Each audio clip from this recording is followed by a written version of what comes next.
Hello বন্ধুরা, কেমন আছো তোমরা সবাই? আজকে বেশ একটা নতুনত্ব রেসিপি নিয়ে এসেছি। এটা টিফিনেও দেওয়া যেতে পারে এবং বাচ্চারাও খুব ভালোবাসবে। তো প্রথমে দেখো একটা ডিম স্ক্র্যাম্বল করে তুলে রেখেছি উইদাউট এনি সিজনিং। সর্ষের তেলে করেছি। তারপর দেখো তুলে রাখার পর সাদা তেল গরম করে আমি কিউব করে কাটা ক্যাপসিকাম, বীজ ছাড়ানো টমেটো আর পেঁয়াজ ভালো করে ভেজে নিয়েছি। এটা কিন্তু মিডিয়াম টু হাই ফ্লেমে রান্নাটা হবে। তারপর দেখো কিউব করে এবং ডায়াগোনাল করে কাটা আমি এখানে চিকেন সসেজ অ্যাড করেছি। তারপর একটু ধনেপাতা কুচি, রসুন কুচি, আদা, কাঁচা লঙ্কা কুচি দিয়ে ভালো করে নাড়াচাড়া করে নেওয়ার পর আমি এর মধ্যে একে একে টমেটো সস দিয়েছি আর দিয়েছি সয়া সস। তোমরা চাইলে চিলি সস, রেড চিলি সসও দিতে পারো, আমি এখানে দিইনি।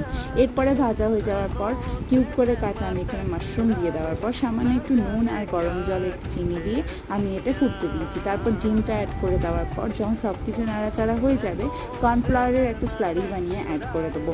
নামানোর সময় আমি একটু রোস্টেড সাদা তিল আর ধনেপাতা